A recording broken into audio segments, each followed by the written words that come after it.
Low-rise jeans. And just when I came to really appreciate them, bam, women all jumped to high-waisted jeans out of nowhere. What was sexy 10 years ago but isn't now? No way, this is insane. My boy is back to watch another storytime from Alien Radio. Welcome back. Hope you doing alright, bro. Bros gotta support each other. You can support us by annihilating that like button. If you do, I'll send you a Lana Rhodes fleshlight. No more games, let's start the stories. Concealer lips, orange foundation, and a heavy-handed black eyeliner look. Fake tan? I think every time I go out, not so often, but anyways, I seem to see less and less orange ladies. 10 years ago was when the Jersey Shore was big. I would say a ton of things from that, like the fashion, hair, GTL, and the fist pump. I remember seeing so much Ed Hardy around when that show was popular. Just posted this to nostalgia, but keyboard phones. I remember being able to swipe my entire keyboard across my phone and typing away, making it look cool like I was in the Matrix or something. Not anymore. My hairline, damn, 10 years makes a difference. I feel ya, man. I have a widow's peak now, despite never having one previously, because I'm receding on the sides, but not the center. It doesn't look terrible per se, it's just unsettling when you look in the mirror, and it's not what you've seen for a quarter-century yak, no? Weird emo haircuts, pretending like you cut yourself to be edgy, Evanescence, the first Android phone, lol. Edit. To those of you saying we're not talking about 20 years ago, this is all crap. People around me were super into late 2009, early 2010. Also to the people sharing your emo stories from back then, thank you. There is some good crap in my inbox. TiVo. It was amazing that you could record 45 hours of HD content directly to a hard drive in your living room. Their stock price hit over $50 a share. Now streaming has replaced local storage, and 45 hours of content seems laughably small. That's not even enough for one good show. And after being acquired in 2016, the combined company is worth less than $8 per share. Using the word sexy in marketing digital teams to describe sleek interfaces or products.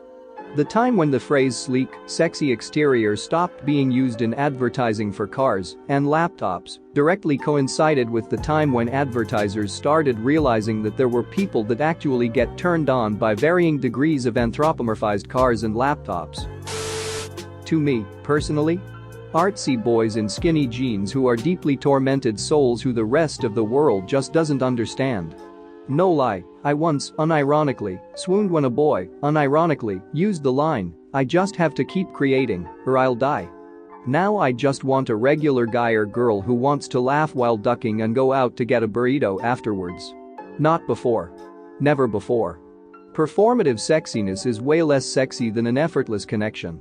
I am happy to leave the artsy boys to the next generation. Skinny eyebrows.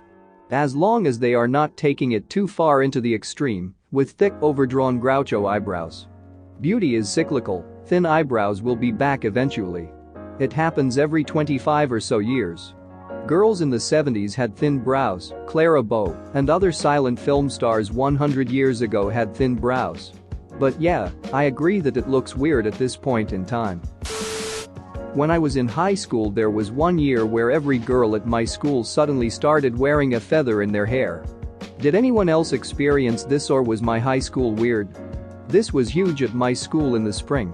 So when we came back to school after summer break, no one had theirs anymore, and it was totally uncool. One of my teachers didn't get the memo that it was over, and she came to school with hers in on the first day, and everyone talked about it. I still feel bad, lol. Google Plus could have been decent if they had released it at a similar time as Facebook. But Facebook dominated social media by the time they even thought of Google Plus. Google really blew the launch there. Google Plus was launched right around one of the very many times when Facebook did something stupid that pissed everyone off. A handful of people started posting, "Well, duck this, I'm just going to Google Plus now." See all their posts linked to profile. And Google, rather than just saying "come on over here, you'll love it, it's great," allowed the platform to remain in closed beta. You had to have an invite to get there, and they were stingy with them.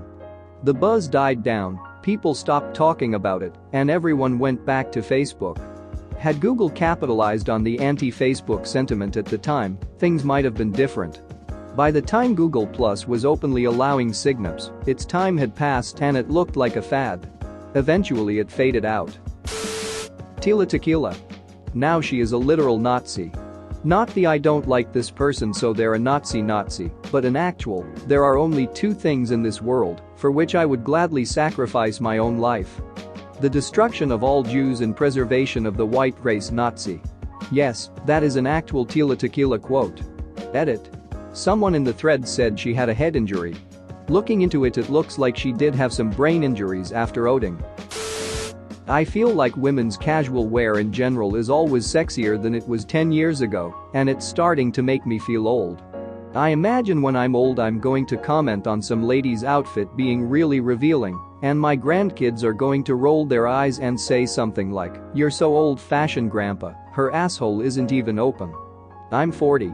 I've been practicing and teaching yoga for many years.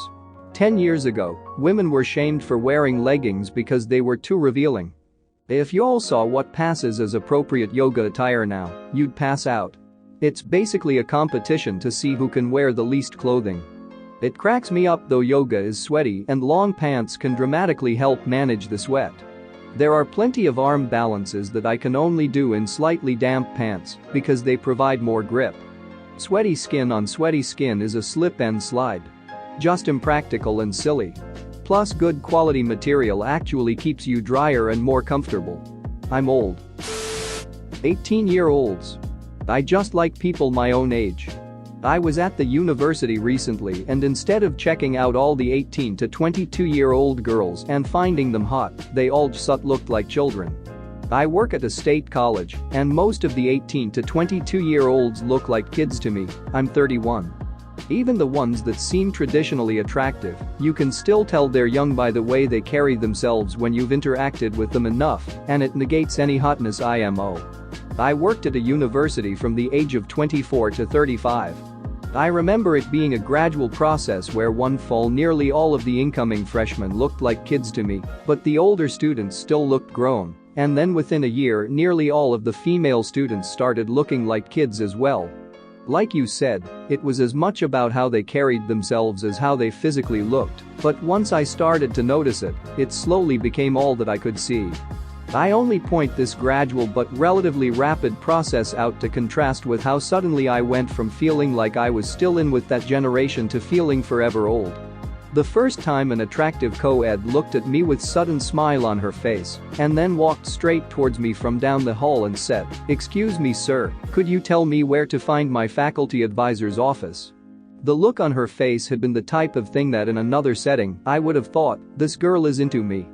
But instead was the look of a worried child relieved to have found a grown-up for help. I don't think I've felt young since. Throwaway time for the controversial incest porn. Hear me out. The reason incest porn grew in popularity, and I associate this primarily with literotica.com, but it is a wider phenomenon, but the reason for the popularity was not people having an incest fetish.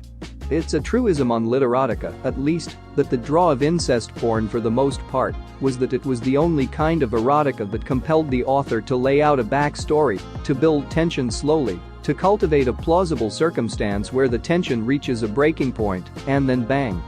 So let's say the reader wants to read a BDSM-themed story about an athlete-personal trainer relationship.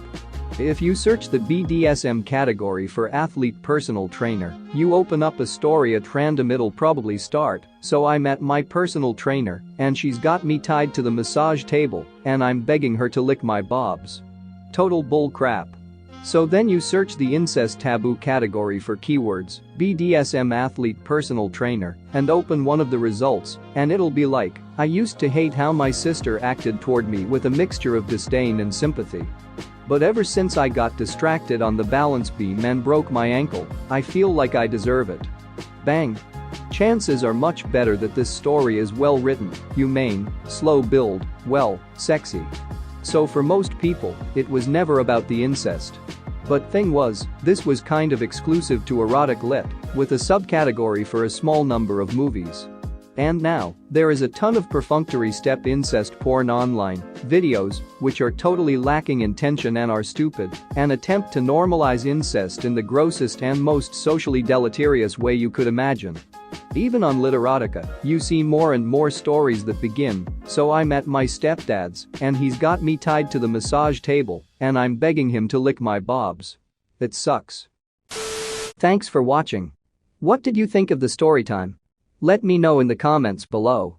If you liked the video, smash that like button and subscribe so you don't miss any more story times.